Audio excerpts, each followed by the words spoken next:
Campo Aberto. Apresentação: Cláudio Correia.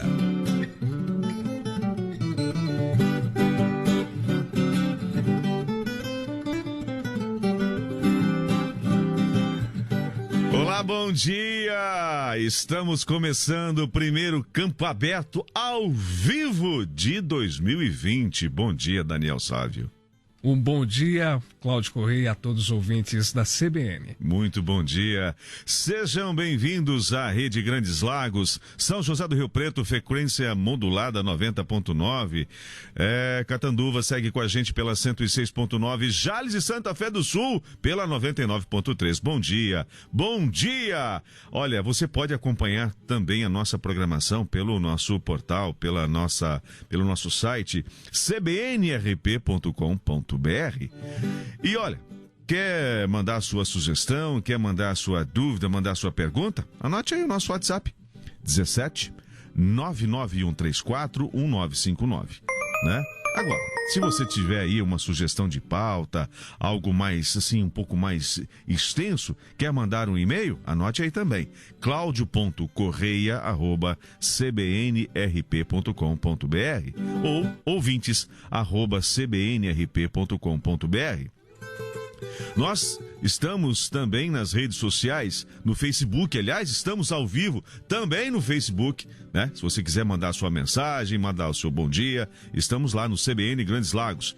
Também estamos no Twitter como @CBNRP e também no Instagram como CBN Grandes Lagos.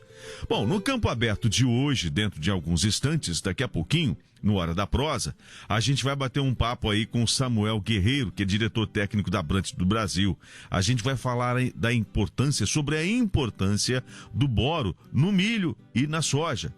E a gente vai repercutir também sobre os principais destaques do agronegócio ao longo dessa semana, né? Muita coisa importante aconteceu e entre elas, finalmente saiu aí o anúncio da primeira fase do acordo comercial entre Estados Unidos e China, que será assinado agora no próximo dia 15 de janeiro.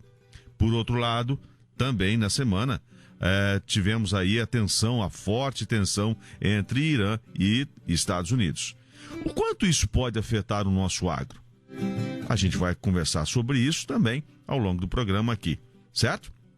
E olha, logo depois do Repórter CBN, a gente vai ter a análise sempre muito pontual de Diogo Esperante sobre o mercado da borracha natural. Diogo Esperante, que é diretor executivo da APABOR, certo?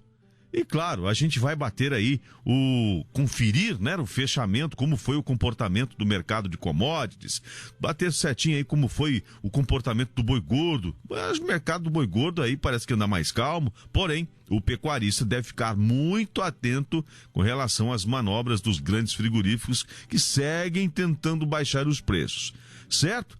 Tudo isso no Campo Aberto de hoje, 11 de janeiro de 2020, que começa agora.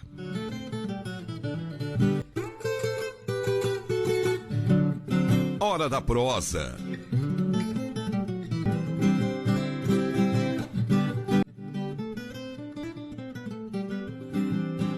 Bom, e a gente vai agora, a gente está entrando em contato aqui com o Samuel. Samuel já nos ouve. Alô, bom dia. Bom dia, Samuel. Tá me ouvindo bem? Ótimo, perfeito. Então tá bom. O Samuel, como eu disse na abertura do programa agora, ele é diretor técnico da Brant. Brant é uma das maiores empresas de fertilizantes do mundo e ela é presente no Brasil, presença muito forte no Brasil. Bom, Samuel, a gente teve aí na última quarta-feira uma projeção, né, o quarto levantamento da Conab, né, que apontou números impressionantes sobre a safra 2019-2020 e ela aponta aí números impressionantes, né, e principalmente sobre soja e sobre milho. E um crescimento bem interessante em relação ao ciclo 2018-2019. Porém, a Agroconsult vem com números mais impressionantes ainda. A Conab apontou aí para a soja 122 milhões e 200 mil toneladas. A Agroconsult já foi mais positivo, já foi mais otimista. Vem com 124 milhões e 300 mil toneladas de soja para o ciclo 2019-2020. Bom, Mas a gente sabe que isso não vem à toa, isso não acontece à toa. A gente sabe que os tratos culturais são extremamente importantes.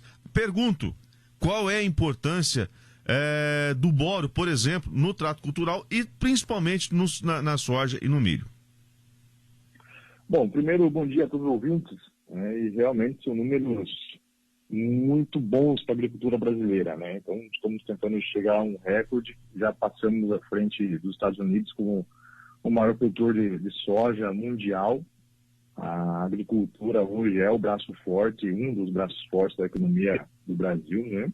Uhum. E, de forma geral, não é uma ciência exata, né? A agricultura tem isso. Então, os tratos culturais, de forma geral, são vários e cada um tem sua importância. Então, nem dá para falar assim qual que é o mais importante ou o menos importante, né? É o somatório de todos que vai entregar esse resultado final esperado ao produtor.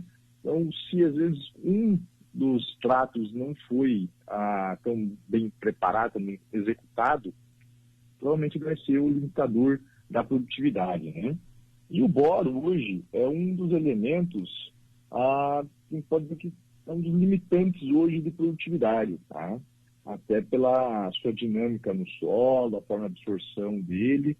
Então, a gente vê que ele, quando a gente consegue adicionar ele de forma correta no ciclo da cultura, nas quantidades ideais, a gente tem uma resposta em produtividade muito grande. Então, isso nos mostra que realmente ele é um elemento que está, de certa forma, segurando a produtividade ou limitando, né? Uhum. Agora, Então, e isso, o Brasil, eu sempre falo aqui, o Samuel, o Brasil, nessa dimensão continental dele, nós temos aí vários microclimas dentro desse Brasilzão aí. Como é que vocês lidam com isso? Como é que vocês trabalham com isso? Como é que vocês lidam com essa situação toda? Eu tenho visto que o produtor hoje está muito atento à análise de solo, em cima de análise de solo. Vocês estão dando todo esse suporte para o produtor? Exatamente, né? Esse nosso Brasil é um país continental, né? Então temos várias realidades dentro do nosso Brasil. Às vezes a gente pega um estado, pega o próprio estado de São Paulo, pega Mato Grosso do Sul, o próprio Paraná, tem várias micro-regiões dentro de cada estado ainda, né? Uhum. Então a diversidade é muito grande. E nessa agricultura nossa não existe uma receita de bolo, né? Existe a necessidade local. Então realmente o produtor tem que buscar informação da sua própria área. A análise de solo é um bom indício de dar uma ideia de como está, o que eu preciso corrigir, o que eu preciso melhorar. Análises foliares também, para ver o que a planta realmente está conseguindo absorver do solo, né? E ver o que está de menor nível, né? Então, às vezes, o produtor focou muito nos macroelementos, principalmente nitrogênio, fósforo e potássio, que é a maior demanda da planta, e esqueceu dos microelementos, né? Que, por mais que a planta precise ver um pouquinho dele, mas ele pode ser limitante, né? Só para dar um grau comparativo, você pega uma soja hoje, ela precisa em torno de 76 quilos, 76 a 80 quilos de nitrogênio por tonelada produzida, ou 31 quilos de potássio por tonelada produzida. Você vai para um boro, precisa apenas 77 gramas. Caramba! Então, a diferença é muito grande, né? Muito grande. Você vai para um molibdênio, estou falando de 6, 7 gramas por tonelada. Então, o produtor acabou menosprezando pela quantidade necessária, mas se eu não tiver esses 77 gramas de boro, eu não vou produzir os níveis adequados. Então, a importância desses 77 gramas é a mesma importância dos 80 quilos de nitrogênio ou dos 30 quilos de potássio.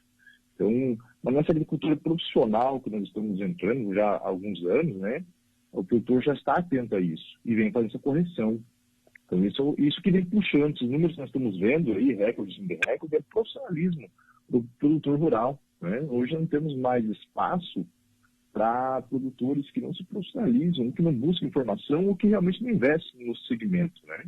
Agora, ele só percebe isso fazendo um verdadeiro pente fino na propriedade dele, fazer uma análise de solo muito bem feita e não deixar nada para trás. Por exemplo, você falou dessas quantidades aí, por exemplo, que são muito pequenas, mas extremamente importantes.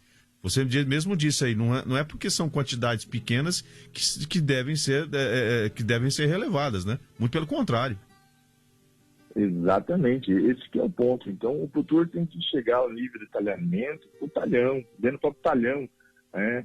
Na verdade, muitas vezes o produtor, ele já sabe, né? O produtor, de forma ele só não passar a máquina colhendo ou está pulverizando, e na própria observação dele, ele sabe exatamente aonde que são os pontos de solo mais fértil, onde tem menor fertilidade, né? Mas agora, o que fazer com esses pontos de menor fertilidade para se tornar de alta fertilidade e começar a corresponder em produtividade, né?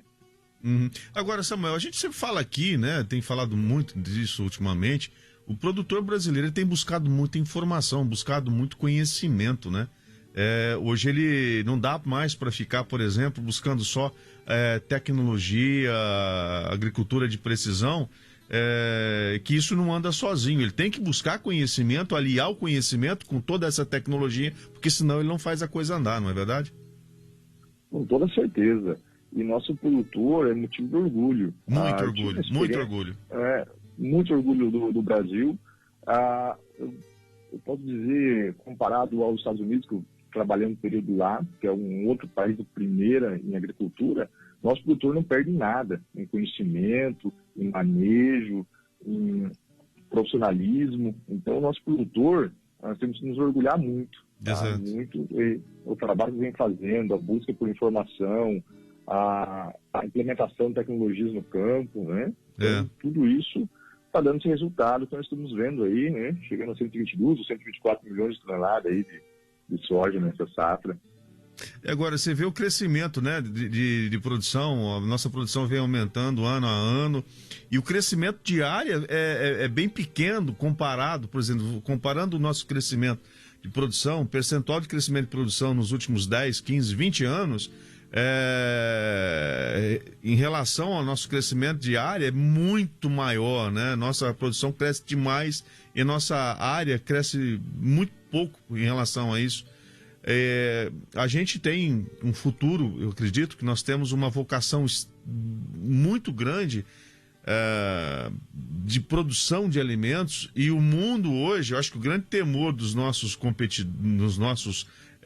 competidores, né, os nossos os Estados Unidos, os outros países, é justamente olhar para o Brasil e ver, puxa vida, o Brasil, com esse potencial que ele tem, no Brasil tem muita água, tem muita terra ainda, né? Tem um clima espetacular, tem uma terra fantástica, tem um produtor que eu nunca vi um produtor tão guerreiro, porque, veja bem, a gente tem um sistema, uma política que não ajuda em nada, muito pelo contrário, muitas vezes quando eles tentam mexer, eles prejudicam muito. Nós não temos a infraestrutura que eles têm lá. Então, quando a gente consegue esse resultado todo, eu acho que isso assusta muito essa turma toda, não assusta não, Samuel? Com certeza, né? A gente vê o potencial do Brasil, né? Como você colocou muito bem, Cláudio. O crescimento em área é pequeno, mas em produtividade é muito grande. Isso vem sustentando o nosso crescimento, né? E se realmente a gente falar assim, vamos focar nessa agricultura, vamos investir, nós não precisamos derrubar mais nenhum pé de árvore, né? Para aumentar a nossa área em 3 vezes. Basta nós pegar esses espaços degradados, fazer a correção necessária. Claro, a clima é o principal limitante, né? Nas regiões onde o clima permite fazer isso, a gente consegue produzir muito mais, consegue produzir num preço competitivo. E olha que ainda tem muitos gargalos, né? Como citou aí, a questão do transporte nosso é precário, a logística do Brasil é precária, né? Imagina quando a gente conseguir corrigir esses pontos e quão competitivo vai nos tornar ainda, né? Ou ainda mais lucrativa a questão da agricultura no Brasil, que permita que o agricultor consiga investir ainda mais. Né? E uma vez que se investe mais, se produz mais, ou se consegue preparar mais áreas próximas, ou recuperar áreas, né? E também saiu há pouco algumas informações que, na verdade, o Brasil é o país que mais preserva. Pois é. Então, a gente tem um grande problema no Brasil também, além de infraestrutura, além de muitos problemas técnicos, vamos chamar assim, ainda tem o problema da desinformação. Né? Então, muitos ainda acreditam que o agronegócio é prejudicial ao meio ambiente. Né? E o agronegócio é um dos que mais preservam o meio ambiente, é mais o brasileiro, né? Nós, Pois é. se for andar numa propriedade hoje, no mínimo 20% da área está preservada. Então, É a mesma coisa, perdão, só para concluir o raciocínio, é a mesma coisa que um empresário comprar 5 máquinas para sua indústria, pagar pelas 5 máquinas e só poder operar com 4 e Pois deixar é. uma parada. Pois é. É isso que o agricultor faz. Né? Exatamente. Ele preserva com o dinheiro dele. Né? Mas você sabe, Samuel, o CAR, né, que é o Cadastro Ambiental Rural, ele acabou sendo muito importante, na minha opinião, e acabou mostrando uma realidade que os números finais, né, mostram que o produtor brasileiro, na verdade, ele não preserva os 20%, ele preserva quase 32%, 31, alguma coisa por cento, entendeu? E isso tem um custo gigantesco que ele banca, né? São valores absurdos que ele acaba bancando e que, por exemplo, a área urbana, né, a indústria, o comércio, por exemplo, não ajuda em nada, não subsidia em nada o produtor. Ele, além dele preservar essa área, né, que o próprio Cadastro Ambiental Rural mostrou, ele banca sozinho. Então, eu acho que é muita injustiça jogar nas costas do produtor brasileiro toda essa conta desse passivo ambiental, que na verdade, se você parar para pensar hoje, o grande passivo ambiental hoje, a grande responsabilidade da nossa degradação ambiental hoje está na cidade. Eu não vejo, por exemplo, a população urbana se preocupando da mesma forma com que o produtor rural. Por exemplo, é só você dar uma volta às margens dos córregos, dos rios, nas cidades, e você vai ficar assustado com a quantidade de lixo descartado de forma errada e criminosa. Entendeu? Se um produtor fizer um décimo do que se faz na cidade, ele é preso. Entendeu? Então a gente tem que ser um pouquinho mais responsável e na hora de passar essa informação de forma mais responsável e não crucificar o nosso produtor. Claro que tem gente errada também, como tem em toda atividade, mas não podemos generalizar e tratar o produtor brasileiro, principalmente como se boa parte da imprensa faz. Então o produtor brasileiro tem todo o meu respeito. Com toda certeza, Cláudio. Você falou tudo aí. A informação ainda é grande. Acho que falta um pouquinho nós nos unirmos, inclusive eu sou engenheiro agrônomo, para começar a passar mais informação para a população, né? Então, mostrar que realmente o agronegócio não é esse vilão que muitos tentam vender aí fora, né? É verdade. Bom, Samuel, olha, eu vou dar uma notícia para você. São José do Rio Preto, nossa região aqui, a gente está tendo um aumento aí na área de soja, na área de milho. Então, vou falar para vocês aí, dê um pouquinho mais de atenção. Não sei se vocês estão antenados para cá, mas abram os olhos para nossa região. O produtor brasileiro ficar atento aí com relação à importância do boro na produção de soja, de milho. E a gente vai surpreender vocês aí com a nossa produção de milho e soja. Pode anotar aí, pode apostar. Eu tenho certeza disso. A região de vocês é uma região muito boa, produtiva e com certeza vai crescer muito, tá? E esse boro aí, só para não sei quanto tempo nós temos ainda, tá? Mas para me cortar se for o caso, só explicar rapidamente aí o porquê que a gente está falando desse boro, né?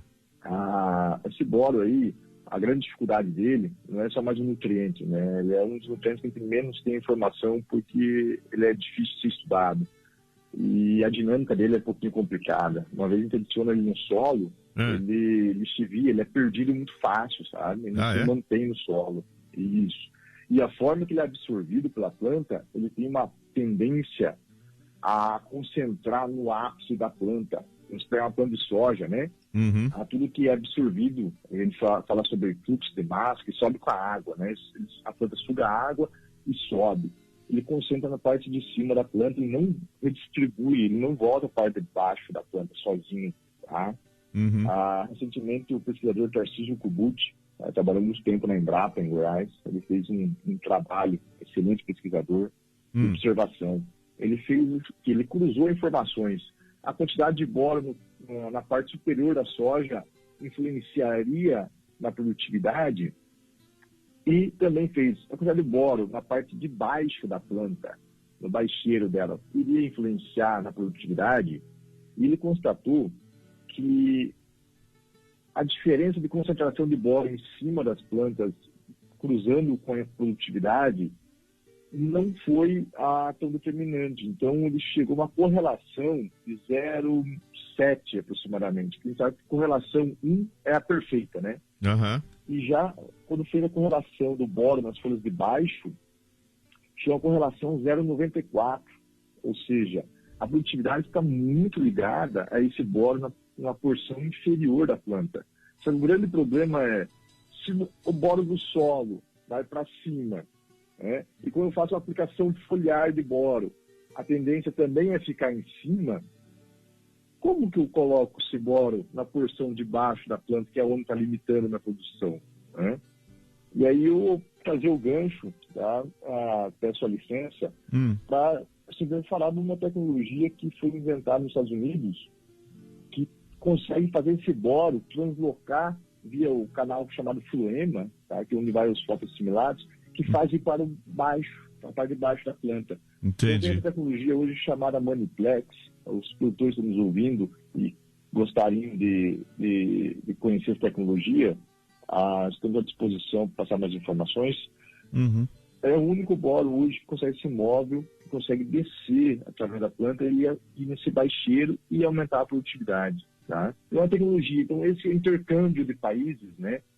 Então também tem uma preocupação de alguns leigos, né? Lá tem muitas multinacionais invadindo o país. Na verdade, não é que estão invadindo, estão trazendo progresso, né? Então, é uma tecnologia americana que está aqui no Brasil ajudando o produtor a produzir mais.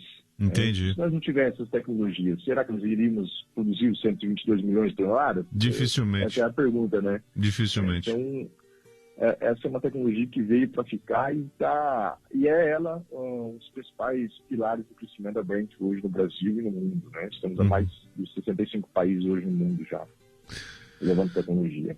Isso é importante, né? Tecnologia sempre ajudando a aumentar a produtividade de forma responsável, de forma equilibrada, né? E isso é sempre muito bem-vindo. Bom, meu amigo Samuel Guerreiro, a gente está aqui em cima da hora. Eu queria agradecer demais a sua participação aqui e lembrá-lo que o Campo Aberto aqui na CBN Grandes Lagos está aqui sempre com os microfones abertos para receber essas novidades, essas informações para repassar para os nossos ouvintes aqui. Então, muito obrigado e seja sempre muito bem-vindo. Eu agradeço muito a oportunidade, Cláudio. Foi um prazer falar contigo, com seus ouvintes. Quero mais uma vez só parabenizar todos os produtores do Brasil. Vocês são um motivo de orgulho mundial para nós aqui. Tá certo. Realmente você tem toda a razão. Um motivo de muito orgulho. Samuel, excelente final de semana para você e até breve. Muito obrigado para vocês também. Forte abraço. Forte abraço. Bom, esse aí foi o Samuel Guerreiro, ele é diretor técnico lá da Brant do Brasil. A gente bateu um papo aí muito bacana sobre a importância do boro. A gente falou aí sobre o quanto é importante, né, o trabalho bem feito e o trabalho que o produtor brasileiro vem fazendo, né, o produtor brasileiro, o agricultor brasileiro vem fazendo aí nos campos desse Brasil afora. Brasil que em sua dimensão continental, né? Tem várias particularidades que você tem que saber reconhecer, né? É muito importante o produtor ficar atento aí, análise de solo, né? Às vezes por um simples detalhe o lucro pode escorrer entre os vãos dos dedos. Não é isso, Daniel Sávio? Não é verdade? Com certeza, Cláudio. Você produz o que lá na Grande Guapiaçu? Guapiaçu, a gente mora numa chácara, temos uma horta, no caso, mais plantio assim, alface, essas coisas assim, você sabe? Com essas mãos assim, tão sem calo, você deve produzir... Você que pensa, Claudio, você que pensa. Você deve passar o mais próximo da horta, assim, do outro lado. Bom, a gente já, logo depois do Repórter CBN, a gente vai ter aí... A gente vai seguir com mais informações, lembrando que ainda a gente tem a coluna do Diogo Esperante, né, fazendo a sua análise sempre muito pontual sobre o mercado da borracha natural. Será que tem novidade por aí? Com certeza. Lembrando que a gente ainda vai fazer, aqui vai dar uma passada pelo mercado, o comportamento do mercado, como foi o fechamento ontem, vamos falar das principais commodities, enfim, vamos falar também sobre o volume da safra 2019-2020, mas tudo isso depois do repórter CBN e o nosso break. Até já.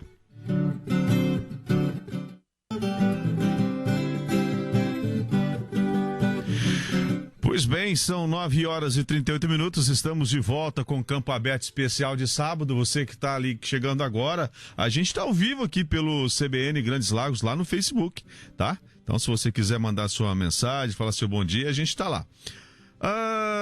A gente precisa passar uma informação importante aqui para a gente ficar ligado. A gente está tendo aí esse conflito aí entre Estados Unidos e Irã, né? A gente está acompanhando isso aí até com uma certa apreensão. Os Estados Unidos aumentaram, intensificaram as sanções e fica aqui aquela pergunta, né? Se essas sanções aumentarem de forma significativa, quais serão os reflexos para o nosso agro? O Irã, ele é o 5º maior importador de alimentos do Brasil e se essas sanções, né, nós temos uma parceria comercial muito grande com os Estados Unidos e nós somos aliados americanos, né? E quais seriam os reflexos para isso? Então, fica aqui a grande pergunta, fica aí uma grande interrogação. Por um lado, um mundo, né, a área comercial é feita de janelas de oportunidades, né?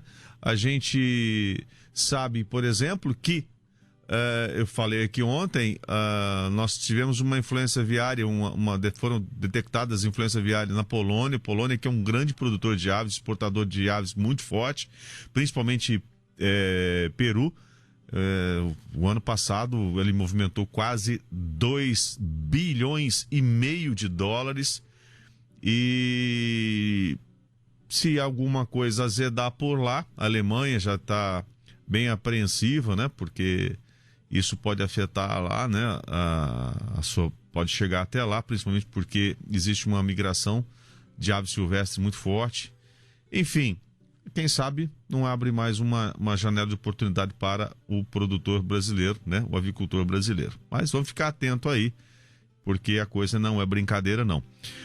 Lembrando que esta semana foi anunciado também as vendas externas do agronegócio, que somaram quase 97 bilhões de dólares em 2019. E milho, as carnes e algodão foram os grandes destaques nessas exportações. Mas a gente vai falar disso daqui a pouquinho, logo após o break comercial. Até já.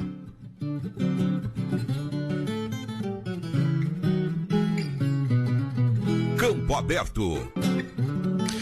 São 9h46, estamos de volta com o Campo Aberto Especial de sábado. Você acompanhou esse bate-papo bacana aí, o Ricardo lá da Alma Jeep com o Carlos Albertini. O Ricardo da Alma Jeep sempre com muita novidade aí para o consumidor, para o cliente Jeep, aquele que está querendo trocar seu carro, sempre uma excelente oportunidade de negócio. E aí? Vai deixar de fazer um bom negócio? Não vai não, né? Passe lá na Alma Jeep que você vai ver só como o atendimento é espetacular. Bom, vamos voltar aqui a nossa praia. Falando em praia, final de ano maravilhoso. Saudade já. Gente, antes de a gente voltar para sair para o nosso intervalo, eu estava falando aqui, né, das vendas externas, né, que foram maravilhosas, quase 97 bilhões. Mas vamos falar aqui, atenção aqui, para você, atenção, o prazo da consulta pública sobre a revisão do programa de erradicação da aftosa termina agora no dia 16, né? As normas serão atualizadas como controle de produtos de origem animal e restrições da movimentação dos rebanhos entre áreas livres da febre aftosa com e sem vacinação.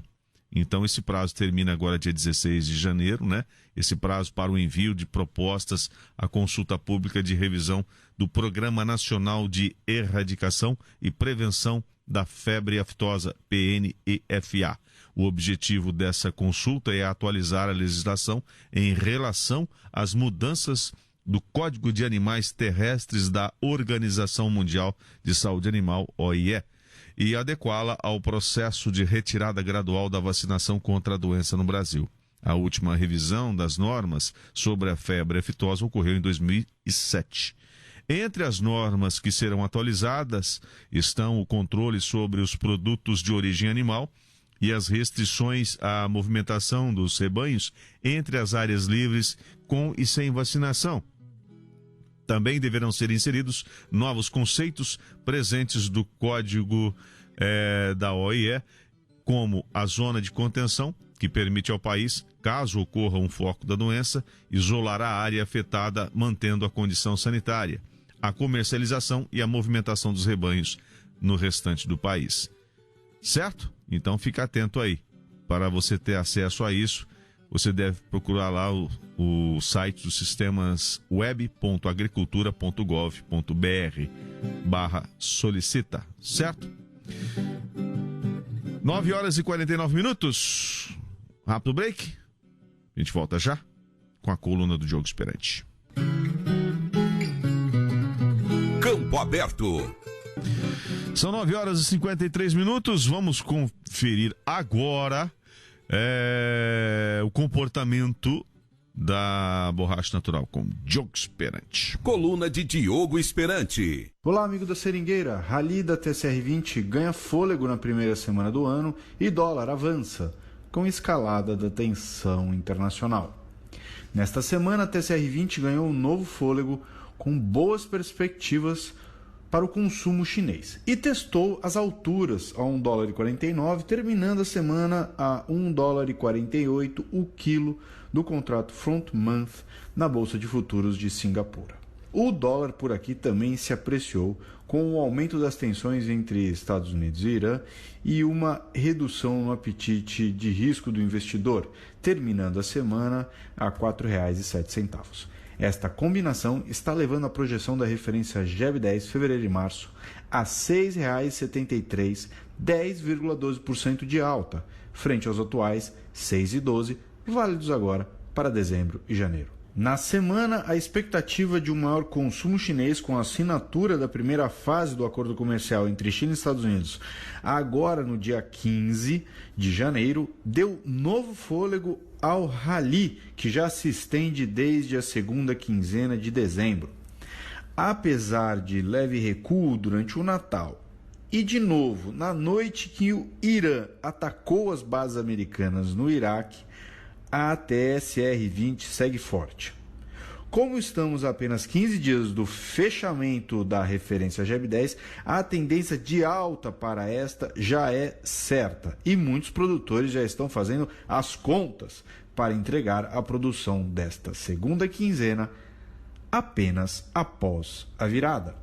De olho na alta, muitas usinas têm oferecido aumentos antecipados aos fornecedores, buscando criar uma maior atratividade para os volumes que, contudo, continuam em baixa aqui no Brasil, com um início de safra lento devido à demora da chuva no final do ano passado.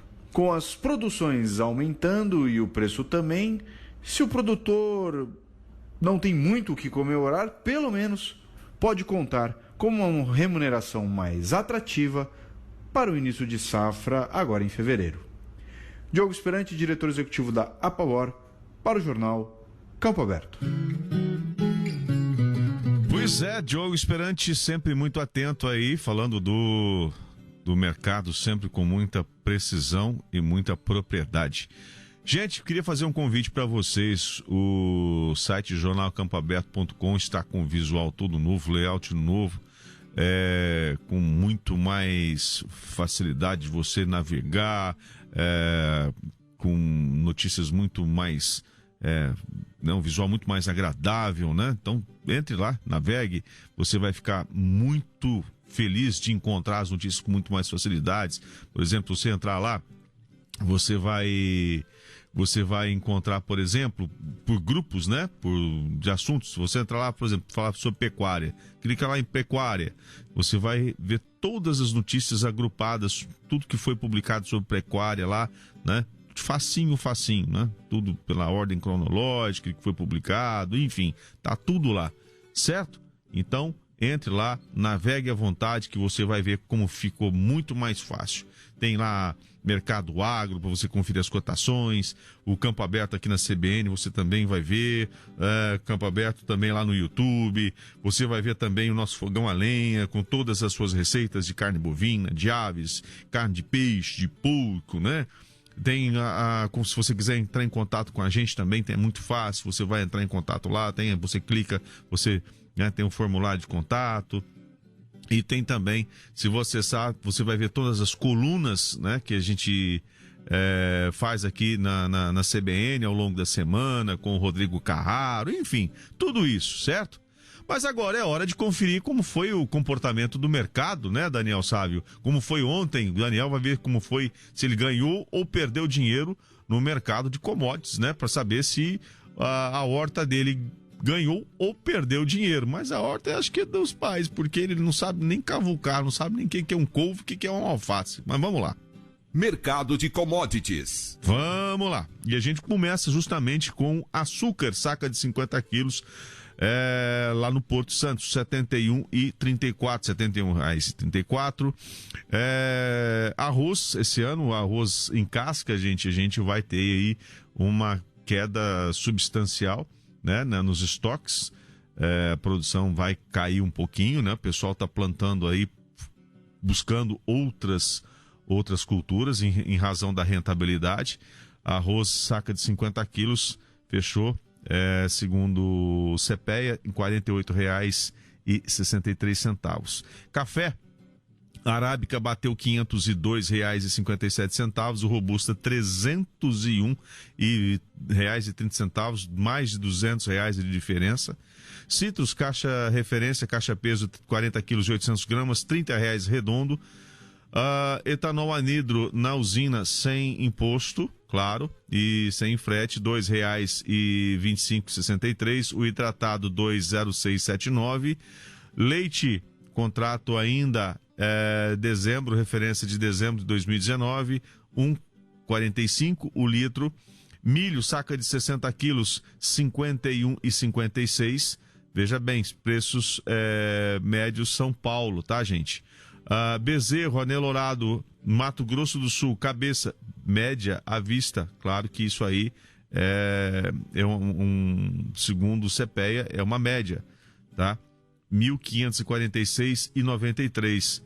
Esses preços do CPEA, para vocês terem uma ideia como funciona, vários produtores enviam esses preços quando comercializam para o CPEA. São produtores cadastrados lá e o pessoal entra em contato, enfim, fazem tipo de uma pesquisa. Então não é aleatoriamente não, tá bom?